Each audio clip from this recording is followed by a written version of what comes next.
Carta de Paulo aos Filipenses, capítulo 1.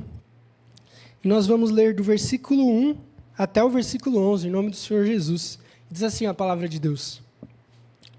Paulo e Timóteo, servos de Cristo Jesus, a todos os santos em Cristo Jesus que estão com os bispos e diáconos em Filipos. Graça e paz da parte de Deus, nosso Pai, e do Senhor Jesus Cristo. Dou graças ao meu Deus todas as vezes que me lembro de vocês, fazendo sempre súplicas por todos vocês em todas as minhas orações com alegria, em razão da cooperação de vocês na causa do Evangelho desde o primeiro dia até agora. E eu estou certo disso, que aquele que começou a boa obra em vocês irá aperfeiçoá-la até o dia de Cristo Jesus. E é justo que eu me sinta assim a respeito de todos vocês, pois estão no meu coração, já que todos vocês são participantes comigo da graça, tanto nas minhas prisões, quanto na defesa e na confirmação do Evangelho. Deus é testemunha de que tenho saudade de todos vocês, com muita misericórdia e grande paixão de Cristo Jesus. E peço isso em oração, que o amor de vocês aumente cada vez mais no pleno conhecimento e em toda percepção, para que aproveis as coisas superiores, a fim de serem sinceros e irrepreensíveis até o dia de Cristo, amado e fiel ministro do Senhor, vos informará de tudo. Para que aproveis as coisas superiores, a fim de serem sinceros e irrepreensíveis até o dia de Cristo, cheios do fruto de justiça, por meio de Cristo Jesus, para a glória e louvor de Deus. Feche seus olhos. Senhor Jesus, muito obrigado, Pai, por tudo que o Senhor tem feito e guiado até agora a sua igreja em adoração ao Senhor.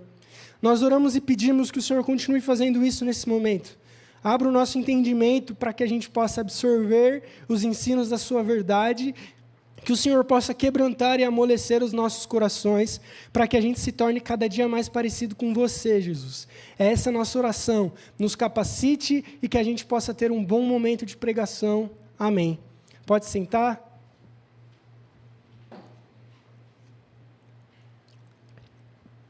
Um bom dia a todos. Eu espero que vocês tenham tido uma ótima semana. Para aqueles que tiveram uma boa semana, a paz do Senhor, e para aqueles que não tiveram uma semana tão boa, a paz do Senhor também. Infelizmente é assim, tem semana que é muito boa, tem semana que é muito ruim, tem dia que é difícil, tem dia que é fácil, tem dia que a gente vem estressado, tem dia que eu vou tomar banho, eu faço assim, os cabelos saem tudo na minha mão. Acontece, gente. O que importa é que a gente está firme na graça do Senhor, mais um sábado. Então, antes de tudo, eu quero agradecer a sua presença. Muito obrigado por ter acordado cedo, por ter reservado a parte da sua manhã para estar com a gente aprendendo da palavra de Deus. O texto de hoje é em Filipenses capítulo 1, e a gente leu do versículo 1 ao 11, eu acabei errando, porque li em Efésios sem querer, estava ali no topo da Bíblia, mas é Filipenses 1, do 1 ao 11. E a mensagem de hoje vai ter como tema central um discipulado contínuo num mundo imediatista. Hoje, aos sábados, nós vamos começar uma nova série de mensagens na carta aos Filipenses, que tem como ideia central um evangelho num mundo desafiador. A gente vive num mundo complicado, a gente vive num mundo caótico, a gente vive num mundo onde as relações estão cada vez mais tensas, a política está uma loucura, a economia está aumentando, as taxas estão aumentando, e não é só no sentido financeiro, econômico e político. O jeito que cada um trata o outro, o amor no mundo, cada vez mais está ficando mais difícil de viver. As pessoas estão cada vez mais fechadas ao Evangelho, cada vez mais cheias de si, sabendo de tudo, cheias de verdade. Então, como viver o Evangelho num mundo tão desafiador? Como viver os valores do reino de Deus num mundo em que é contrário a Ele? Um mundo tão complicado, tão caótico, tão complexo. Como que a gente pode viver de maneira sadia, de maneira obediente e saudável o Evangelho dentro desse contexto? E para responder essa pergunta, para nos inserir nesse mundo caótico, como pessoas que têm o Evangelho do Reino e vão viver ele neste mundo, a gente vai ter essa série agora, a partir dos sábados, aos Filipenses, de um Evangelho num mundo desafiador. E o primeiro, vamos falar, episódio dessa série é um discipulado contínuo num mundo imediatista. E antes da gente entrar de fato no sermão, só para a gente fazer isso pela primeira vez e guiar até o restante da série, é importante a gente entender o contexto histórico e literário da carta aos Filipenses. Como é uma carta, ela foi escrita a um destinatário. E o nome Filipenses se refere a uma igreja que ficava na cidade da Grécia, chamada Filipos. Então, essa carta, ela tem como destino uma comunidade de pessoas que se reuniam numa cidade chamada Filipos e que tinham uma igreja estruturada lá. Como que a gente pode ver isso? Paulo, no versículo 1, ele já fala que ele está fazendo saudação aos bispos, aos presbíteros e aos diáconos. Então, era uma comunidade estruturada, era uma igreja estruturada que ficava na cidade de Filipos. Essa cidade era uma colônia da Macedônia, que é a atual Grécia, e era uma cidade muito rica, era uma cidade muito estruturada, era uma cidade muito militar. A maioria dos militares do Império Romano, que se aposentavam ou que já estavam no final de carreira, iam para essa cidade de Filipos morar lá. E, além disso, essa cidade de Filipos era uma cidade que era como Santos, era uma cidade portuária. Então, rodava muito navio, tinha muita economia, tinha muito dinheiro nessa cidade, e é lá que Paulo decide plantar essa igreja. Isso é narrado em Atos capítulo 16. É quando Paulo vai a Filipos, ele conhece uma mulher chamada Lídia, ele acaba preso, ele e Silas na prisão ora, Deus quebra as algemas. Toda essa história de libertação acontece justamente nessa cidade de Filipos, e os primeiros convertidos foi justamente Lídia, mulheres de alta posição que viviam nessa cidade, e a família do carcereiro em que Paulo ficou preso, e é a partir deste grupo que a igreja de Filipos vai se estabelecer. E lá para o ano 60 depois de Cristo, Paulo escreve essa carta para essa igreja, preocupado em saber como é que eles estão, querendo escrever alguma coisa a eles, falando que ele está com saudade. Então é uma carta muito afetiva, em que Paulo está dando seu coração à igreja. Então, dito isso, no versículo 1 ao versículo 11, a gente vai aprender nessa manhã juntos sobre um discipulado contínuo em uma sociedade, em um mundo muito imediatista. A gente vive num tempo que é marcado pelo já, pelo agora. E essa noção do mundo, ela afeta o jeito que a gente se relaciona com Deus. A gente é marcado por pressa, por gratificação instantânea. A gente pede alguma coisa no Mercado Livre, a gente vai todos os dias lá em meus pedidos para ver se já chegou, se está em rota, se vem, se não vem, tenta jogar lá na distribuidora. A gente vai fazer uma pesquisa no Google, é 0,10 milissegundos para vir o resultado. E se a página demora 1 minuto para carregar, a gente já fica estressado. E não só isso, no que a gente consome é imediato. Basta a gente pegar a televisão e ligar que a gente já tem acesso a 1 milhão de conteúdo. Hoje em dia, com o ChatGPT, não tem mais desculpa para não saber de alguma coisa. Basta se jogar no querido ChatGPT que ele vai falar tudo para você. Então, a gente vive nessa sociedade apressada.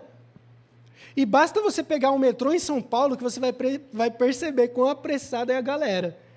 E, por favor, ninguém fique parado do lado esquerdo do metrô para não gerar briga, porque o lado esquerdo tem que ficar livre para quem está com pressa. E é isso em todas as nossas relações. São Paulo é uma cidade que nunca dorme, é uma cidade que fica sempre acordada. A nossa comida é rápida, dá um iFood, 10, 15 minutos que demorar, a gente já fica estressado. Tudo é rápido. E além dessa rapidez, além dessa pressa que a gente vive em São Paulo e no mundo, tudo hoje a gente busca sem esforço. A gente tenta colher resultados sem esforço, a gente tenta ter sucesso sem sacrifício, por causa dessa coisa de pressa e esse imediatismo. Tudo o que a gente quer é o resultado e para ontem. A gente para de considerar as pessoas e as dificuldades das pessoas e a gente só quer resultado e ponto final. E muitas vezes nós nos cobramos assim, como meras máquinas que têm que exercer um resultado perfeito. Somos pessoas que valorizam mais os resultados do que os processos, do que a paciência, do que a calma. E essa lógica tem abandonado um Deus que trata um discipulado contínuo e tem trocado essa ideia por um mundo imediato. E não é só assim no mundo, mas é assim na igreja. Os cultos que nós gostamos e preferimos são os eventos que prometem resultados imediatos. Nós preferimos as orações fortes, por assim dizer, do que as orações pacientes todos os dias e difíceis no secreto na porta do quarto. Nós preferimos os cultos em que vamos vender que se você vier aqui a sua vida vai ser transformada hoje, do que entender que você vai voltar para casa e o pecado que você comete vai te assolar mais uma vez e vai te tentar de novo e você vai viver nessa luta. A gente prefere orações que vai curar você instantaneamente do que entender um processo de ir ao hospital, um processo de lidar com os sofrimentos e um processo de amadurecimento com os sofrimentos. A nossa lógica de culto, o nosso relacionamento com Deus, ele é afetado pelo jeito em que a sociedade tem vivido. A gente gosta de culto, que é evento, que é uma experiência maravilhosa numa noite só.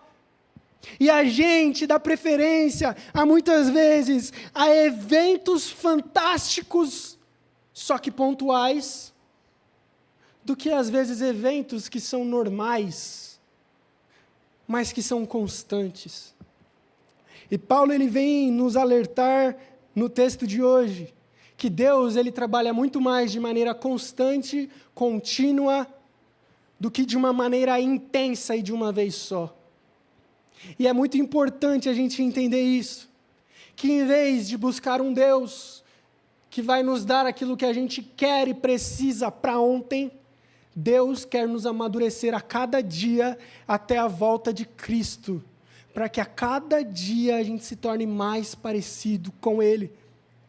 Infelizmente, não existe uma fórmula mágica. Não adianta você repetir certas palavras de um pastor ou de pregador e achar que a partir de hoje agora é só sucesso.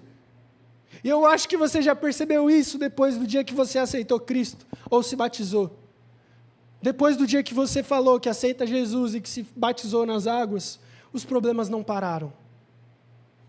As tentações não diminuíram. O pecado não deixou de te assolar. As doenças não deixaram de existir. E isso, Deus está querendo dizer algo, que não é através de algo imediato a vida cristã, mas é através de um discipulado contínuo, é através de um esforço constante, é através de dia após dia, reunindo em igreja e amadurecendo. Não uma oração forte e pontual, que vai mudar a sua personalidade, mas é todos os dias você aprendendo, se esforçando, sofrendo com a sua própria personalidade difícil, que vai te amadurecer e fazer controlar ela. Não uma oração forte. E é isso que Paulo vai dizer. E o versículo principal da mensagem de hoje, versículo 6, é o que diz: aquele que começou a boa obra vai aperfeiçoá-la ou terminá-la até o dia de Cristo Jesus. O texto é muito direto. Deus ele não começou e terminou a obra no mesmo momento, mas essa obra ela é concluída até a volta de Cristo ou até o nosso último respirar. E para isso eu quero rapidamente ver com vocês 4 pontos que esse texto nos traz. Em primeiro lugar, é quem inicia a obra do discipulado. E o texto diz que ele está certo, Paulo dizendo, que aquele que começou a boa obra vai terminá-la, aperfeiçoá-la até o dia de Cristo Jesus. Ou seja, quem que inicia a obra do discipulado? Em primeiro lugar, Deus é quem começa a obra do discipulado. A obra do discipulado não começa com a igreja, não começa com a instituição, não começa com o pastor, não começa com você mesmo, mas começa com Deus. E isso é muito importante a gente entender, porque senão a gente vai cair no erro de começar a acreditar que o nosso crescimento espiritual depende de nós. E a gente vai ter um relacionamento com Deus baseado nos nossos méritos, no que fazemos ou no que deixamos de fazer. E se o seu relacionamento, e se o meu relacionamento com Deus é a partir dos méritos, não há mais graça, mas há mérito. E se não há graça, não há salvação, porque pelos nossos méritos nunca seríamos salvos. O nosso crescimento espiritual, o início da nossa jornada na fé, não vem de nós, mas vem de Deus. É Deus quem inicia a obra. E às vezes a gente acredita que se a gente se esforçar o suficiente, se a gente for bom o suficiente, a gente vai agradar a Deus mais ou menos. E isso é legalista. Isso é equivocado. Isso é querer costurar mais uma vez o véu em que Cristo rasgou. É querer mais uma vez ter um relacionamento com Deus através de leis que você cumpre, através de coisas que você faz ou não faz. E o Evangelho nunca se tratou sobre o que eu faço ou o que eu deixo de fazer, porque se fosse por isso, ninguém seria salvo. Então, em primeiro lugar, é Deus quem inicia a obra do discipulado. E isso não é novidade. Isso não vem só no Novo Testamento. Isso não é o pastor Gustavo que quer inventar a roda. Desde Gênesis a gente consegue ver isso. O homem foi criado perfeito em um relacionamento com Deus. Adão e Eva são criados para terem contato com Deus, para viverem nesse discipulado contínuo, para aprenderem com Deus que toda tarde falava com eles. Mas o pecado rompe esse contato com Deus. Em vez de um discipulado contínuo, em vez de aprender com Deus, Adão e Eva querem o imediato. Adão e Eva querem comer o fruto logo para ser parecido com Deus e não precisar amadurecer. E desde então, a humanidade vive buscando as coisas imediatas. Vive preferindo o fruto imediato do que o Deus que toda tarde vem e conversa um pouco com um casal. E nessa história, quem corre atrás de quem não é a humanidade de Deus, mas é Deus que desde Gênesis começa uma obra de restaurar esse relacionamento que foi perdido por causa do pecado, de restaurar esse discipulado contínuo. Essa construção de que Deus quer que a gente cresça mais e mais, que está no versículo 9, indica esse crescimento progressivo que Deus quer que a gente tenha. Deus quer que a gente abandone o imediatismo e volte a ter um relacionamento com Ele, em que a gente aprende cada dia mais com Ele. Desde Adão, Deus está iniciando o processo do discipulado. É desde Adão que quem inicia a salvação é Deus. É desde Gênesis que quem corre atrás de quem é Deus. É desde o início da Bíblia que Deus vem atrás de pecadores para restaurar esse nosso relacionamento com Ele. Então, visto que é Deus quem inicia a obra de salvação e de discipulado, de amadurecimento na nossa vida, é importante, em primeiro lugar, a gente confiar na soberania de Deus. Se Deus começou a boa obra em nós, Ele terminará. Está vendo como não tem nada dos nossos esforços até agora? Não estou falando que é para a gente viver relaxadamente ou fazer o que quiser. Um salvo nunca vai ter essa postura, mas a ideia do texto é que se é Deus quem começa a obra da salvação, Ele vai terminar. Não precisa viver ansioso, desesperado, se eu sou ou não salvo, se eu perdi ou não perdi a minha salvação. Ansioso com o meu crescimento espiritual ou não, como se dependesse dos meus méritos. Confie na soberania de Deus. Se Deus te salvou, Ele é fiel para te manter salvo. Em segundo lugar, descanse nessa graça. No mundo em que exige performance, em que eu tenho que fazer para provar A Bíblia nos ensina a descansar, porque Deus já fez. Descanse na graça de Deus, porque o processo de transformação na nossa vida não depende de nós, não é através de mérito e esforço humano, mas é através da graça de Deus que transborda mais e mais nos nossos dias. Em outro lugar, dependa de Deus, sabendo que o seu crescimento não é por você, é por Deus. Não tente ser legalista. Não deixe fazer listas de sim e não e seguir essa lista através das forças. Reconheça a dependência de Deus. Reflita a sua vida cristã, o seu processo até a volta de Jesus. Tem sido firmado na sua própria força ou na dependência de Deus? E uma notícia que eu quero te dar: se for na sua força, você não vai aguentar. Não vai. Você vai cair. Vai chegar uma hora que vai ficar pesado demais.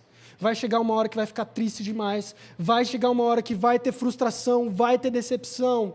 Jesus já falou: entregue o fardo a Ele. Confie a sua vida, o seu crescimento nele e não nas suas forças.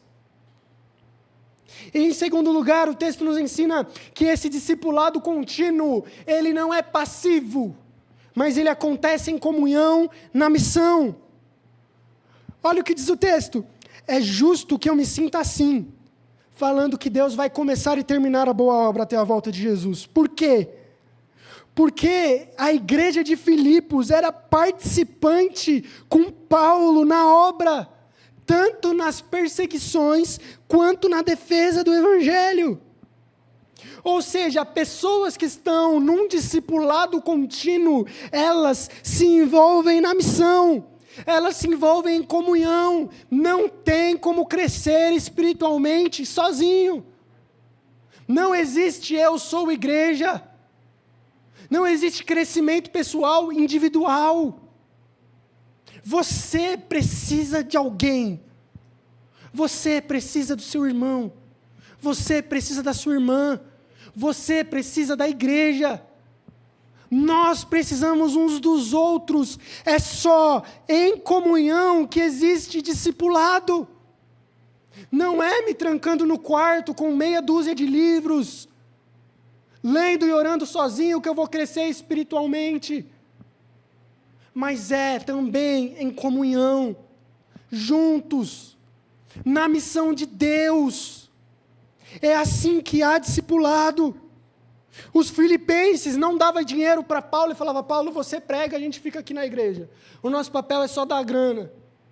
O texto fala que eles participavam tanto das prisões, dos sofrimentos de Paulo, quanto na defesa do Evangelho. É uma ideia de que eles são um só. Se um está sofrendo, todos sentem. Se um está pregando, todos estão pregando. Essa é a ideia de um discipulado. Um discipulado, ele é feito em comunhão cristã. Então, em primeiro lugar, participe ativamente da igreja. Não tente crescer sozinho. Não saia daqui sem falar uma palavra com algum irmão. Na escola bíblica, tente falar alguma coisa. Engaje-se na missão. Dê ideia para o pastor. Cara, eu recebo tanta ideia. É bom. Eu não sei de tudo. Eu não conheço tudo. Chega em mim depois do culto: Gustavo, eu estou com uma ideia tal. Vamos caminhar junto. Gustavo, e se a gente fizesse isso? Bora! A gente tem mão de obra, a gente tem espaço, a gente tem lugar, vamos! Viva em comunhão na igreja ativamente. Deus não quer crente que vai aqui e vai embora, sem mais nem menos. Isso não é discipulado. Isso não é crescer espiritualmente. Agora, quando a gente está junto, pensando junto, tendo ideia junto, crescendo junto, a gente amadurece, a gente cresce como igreja. Agora, se a gente vem sábado, acaba o culto, vai para casa, já era. Domingo, vem ou não, acaba o culto, vai para casa, já era. Cada um com sua semana, cada um por si. Como a gente vai crescer como igreja? É impossível. Não existe discipulado individual. Não existe discipulado por monólogo. Engaje-se na missão. Se preocupe. Eu sei que durante o culto a gente pensa e a gente sabe o que podia melhorar na igreja. Mas você precisa falar. Você precisa se dispor. Você precisa estar com a gente aqui. Dá para melhorar isso. Dá para fazer desse jeito. Se a gente fizesse tal coisa. Engaje-se na missão. Se preocupe com a igreja. Se preocupe com o desenvolvimento da igreja. É importante que isso aconteça para que a gente cresça como os discípulos de Cristo. Em terceiro lugar, o discipulado é um crescimento contínuo. Como a gente falou desde o começo, não é só uma oração forte, não é só sair das águas, não é só aceitar Jesus, envolve um crescimento que nunca para até a volta de Jesus. Por isso que vida cristã não é uma reta, mas é uma escada, porque envolve você ir para o próximo degrau, envolve você crescer. Deus não quer que a gente fique estagnado no nosso conhecimento, no nosso jeito, em quem nós somos, mas Deus exige e Ele quer que nós cresçamos. E tudo que Deus faz através da pregação, dos louvores, do culto, da palavra, é nos fortalecer e nos capacitar para que a gente cresça, para que a gente não continue como os mesmos. É o que diz no versículo 9, Paulo escreve: "E isso eu peço em oração, que o vosso amor aumente cada vez mais, no pleno conhecimento e em toda percepção." Não é um conhecimento teórico que Paulo está falando, é um conhecimento prático, profundo, que ajuda a distinguir o certo do errado. É esse crescimento que vai te ajudar a ter clareza sobre o que Deus quer para a sua vida, sobre que decisão eu devo tomar. E no meio de tanta dúvida que a gente tem, de tanta indecisão, pessoas que crescem num discipulado são pessoas que têm clareza na hora de decidir algo. São pessoas que sabem o que Deus quer, sabem o que Deus está fazendo e sabem como Deus quer que hajam. Mas essa clareza só vem com crescimento espiritual. É um crescimento constante em conhecimento. Não é um amor sentimental, mas é um amor prático que envolve você conhecer mais cada dia, entender cada vez mais o que é a Bíblia, o que Deus está falando, o que Deus está fazendo no mundo. Cara, não é possível, a gente tem que começar a entender que a gente não vive isoladamente. A gente não é mais uma igreja que está no seu canto, na rua Guaraciaba 198 e já era. A gente vai viver vindo para a igreja até o dia da nossa morte. Não é isso, está acontecendo alguma coisa no mundo. Deus está salvando pessoas. Deus está em missão.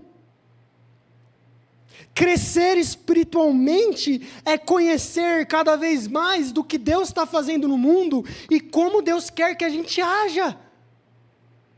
E não ficar parado esperando tudo. E não ficar mais 10, 20, 30 anos do mesmo jeito. Em outro lugar, esse conhecimento, esse crescimento leva em percepção, em entendimento, em discernimento, em tomando escolhas assertivas. É parando de escolher mal, parando de tomar decisão precipitada. Crentes maduros param de decidir errado, porque eles começam a aprender, eles começam a ser mais assertivos, e quanto mais assertivo você for na sua vida, mais feliz você vai ser, mais Deus vai te usar.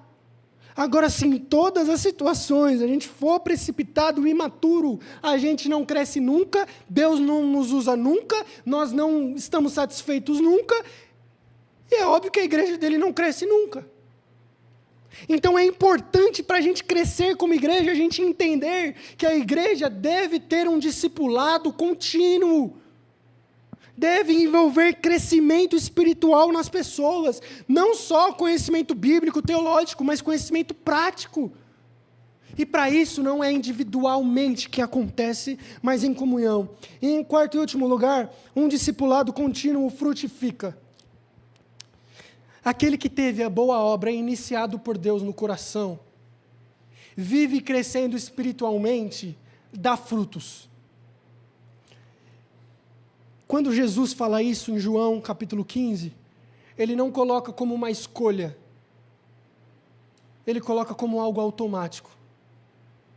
Ele fala, se vocês estão em mim, vocês darão frutos.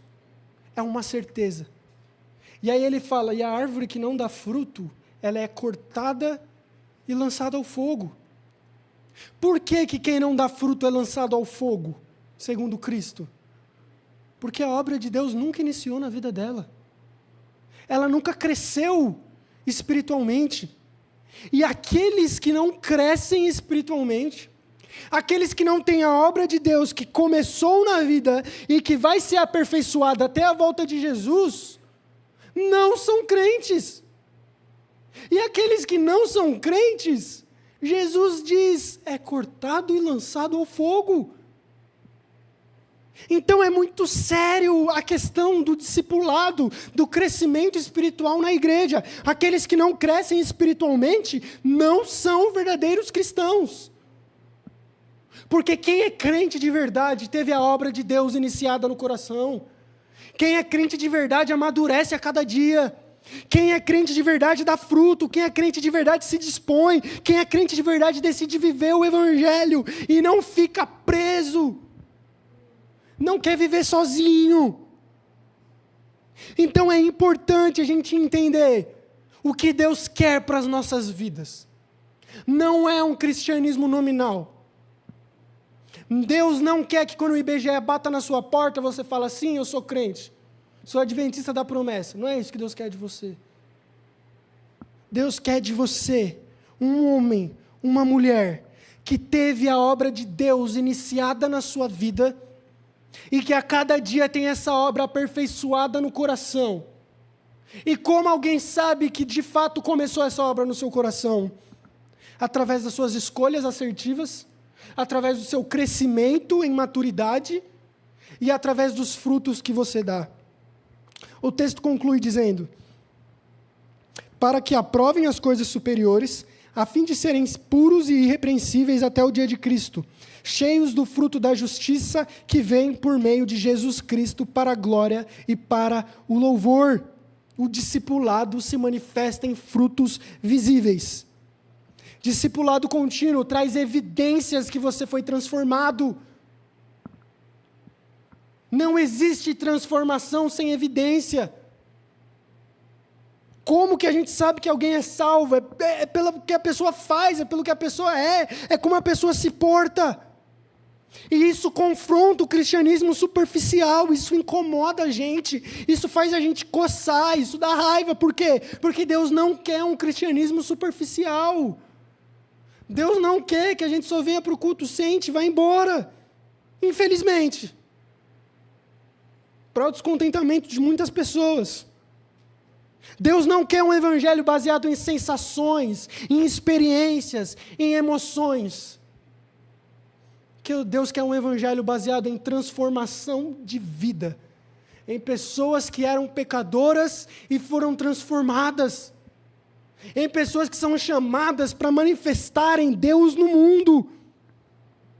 Um discipulado verdadeiro, uma salvação verdadeira, produz mudanças reais na forma que a gente pensa e vive.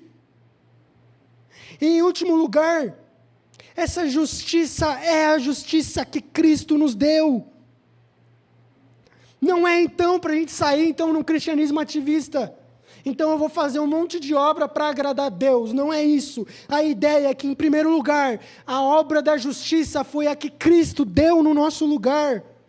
Como a gente viu no começo, o discipulado não é baseado na própria justiça, mas é na justiça de Deus aplicada a nós. E é muito simples a fórmula. Nós éramos injustos. Cristo foi justo, o único. É só em Cristo que a gente tem a capacidade de ser justo e de fazer justiça. E não através do nosso conhecimento e das nossas próprias mãos. Então, como a gente frutifica? Como a gente manifesta que a gente foi salvo? Olhando para Cristo, vivendo em Cristo, porque Ele é a nossa justiça. Ele é aquele que vai nos dar as diretrizes de como vivemos, como nos portamos e o que Ele quer para nós. Então, aplicando em primeiro lugar, a sua vida cristã tem apresentado crescimentos e frutos, Ou será que a gente tem permanecido estagnado, do mesmo jeito, há 10, 20, 30 anos, mesmo pensamento, mesmo jeito, mesmo estilo, mesma personalidade, mesmas reações? O discipulado, ele tem como meta nos tornar parecido com Jesus. A ideia de Deus nunca foi deixar você ser quem você é, mas é fazer eu e você nos tornarmos parecidos com Cristo. Cada vez mais eu tenho que parar de parecer comigo mesmo, com Gustavo, para me parecer com Jesus. Isso é um discipulado contínuo. E isso não acontece do dia para a noite. E em outro lugar, nossa caminhada deve sempre apontar para a glória de Deus. E eu quero concluir que o discipulado não é apenas uma opção para a igreja, mas é o resultado de cristãos comprometidos. Na criação, a gente foi criado como seres humanos que tinham contato direto e relacionamento com Deus. Mas na queda, o pecado quebrou essa comunhão com Deus. E é na redenção em Cristo que, mais uma vez, a gente tem a oportunidade de voltar para esse relacionamento com Deus que tinha no Éden. Através de Jesus, mais uma vez, a gente pode ter contato com Deus. Através de Jesus, de novo, a gente pode voltar a crescer espiritualmente. Um discipulado contínuo, ele vai moldar a nossa identidade e vai nos fortalecer como igreja. Porque um discipulado acontece junto. E um crescimento no discipulado, como diz o texto, ele nos prepara para a volta de Jesus.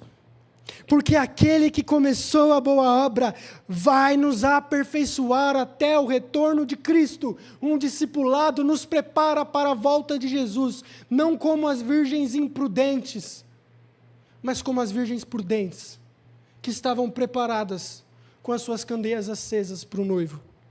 Reflita, em primeiro lugar, Deus inicia a obra, não somos nós. E se é Deus quem começou, Ele terminará. Confie em Deus, dependa em Deus. Segundo lugar, o discipulado, ele não acontece sozinho, ele acontece em comunhão e ele acontece em missão. Não existe nem discipulado sozinho e nem discipulado parado sem fazer nada. E em terceiro lugar, a nossa justiça não vem de nós mesmos, mas vem de Deus. Nós temos frutos porque estamos em Cristo, como Jesus disse. Sem mim, nada podeis fazer. Então lembre-se, se o mundo diz, busque sucesso rápido, Filipenses diz, seja fiel ao longo da jornada, porque não vai ser fácil. Se o mundo preza o individualismo, Filipenses ensina que para crescer, precisa ter comunhão, precisa ter coletividade. Se o mundo prioriza orações fortes, mudanças imediatas, sentimentos passageiros, busca de um prazer momentâneo, Filipenses ensina um amor que cresce cada vez mais em mais e se manifesta em conhecimento e discernimento. Se o mundo ensina que tudo depende de você para você alcançar o que você quer, Filipenses nos ensina que é Deus quem faz e quem completa a obra. Somos nada sem Jesus. Vale ressaltar que a igreja não tem o propósito de formar convertidos rápidos. A igreja não tem o propósito de encher da maneira mais rápida possível os seus bancos. Mas a igreja tem o propósito de formar pessoas parecidas com Jesus, mesmo que sejam 5. A igreja tem o propósito de formar discípulos duradouros, através de um discipulado contínuo, não através de eventos. O discipulado não é um fim em si mesmo. A gente não cresce para a gente ser melhor, mas a gente cresce para no retorno de Cristo nós nos apresentarmos sinceros e irrepreensíveis, porque durante a nossa jornada nós crescemos nele e por ele. A verdadeira unidade cristã não é institucional.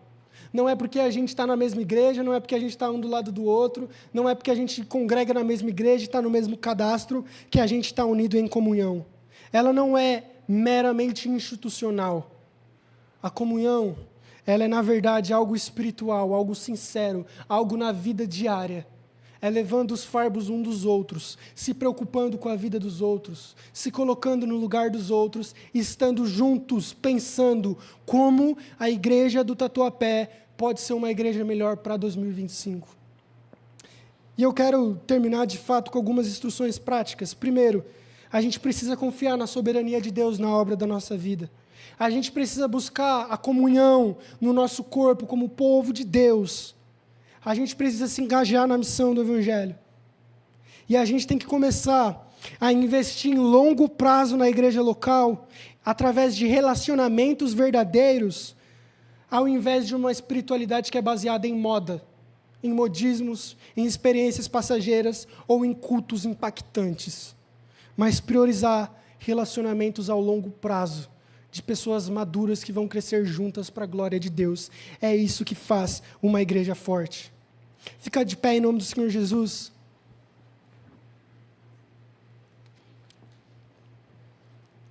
Cristo é o ponto culminante de todo o discipulado. Ele é o clímax da nossa vida. Ele é o começo, Ele é o meio, Ele é o fim.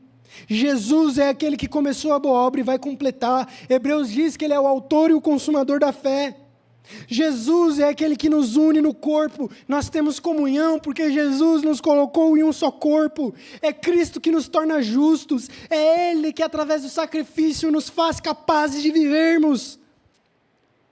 Portanto, saiba que um discipulado contínuo no mundo imediatista só é capaz porque Cristo é a nossa perseverança, Ele é a nossa justiça, Ele é a nossa comunhão, Ele é a base, Ele é o meio, Ele é o fim, é Ele que nos chamou, é Ele que nos sustenta e é Ele que nos glorificará, é Ele que nós encontramos força, é Ele que nós temos tudo, é através dEle que a gente pode se engajar como uma igreja discipuladora para 2025, porque a gente sabe que se Deus começou a boa obra da salvação em nós, Ele vai completar até o nosso último dia, ou até o retorno de Cristo. Feche seus olhos. Senhor Jesus, muito obrigado por isso que o Senhor nos ensinou. Que a gente aprenda a cada dia a priorizar relacionamentos fortes, verdadeiros e saudáveis entre a gente, do que cultos impactantes e teóricos. Que a gente entenda que o Senhor não veio para fazer as coisas do dia para a noite, mas a igreja envolve um crescimento. A vida cristã é uma escada, e esse crescimento se dá através de um discipulado contínuo, sabendo e dependendo de Deus, porque este que começou a boa obra completará até o último dia da volta de Cristo Jesus. Por isso eu oro que o Senhor nos fortaleça, que o Senhor nos amadureça, faça que essa igreja, nesse ano de 2025, repense as estruturas, repense aquilo que tem feito, para que em tudo que ela faça seja direcionado nisso. Tornar as pessoas a cada dia mais parecidas com Jesus. Formar discípulos de Cristo, formar pessoas que vão crescer espiritualmente, tomando cada vez mais escolhas assertivas e mostrando que foram pessoas alcançadas pelo Evangelho como nova criação, nova humanidade em cada homem, em cada mulher que congrega nessa igreja. É isso que nós oramos. Amém. Vamos louvar ao Senhor.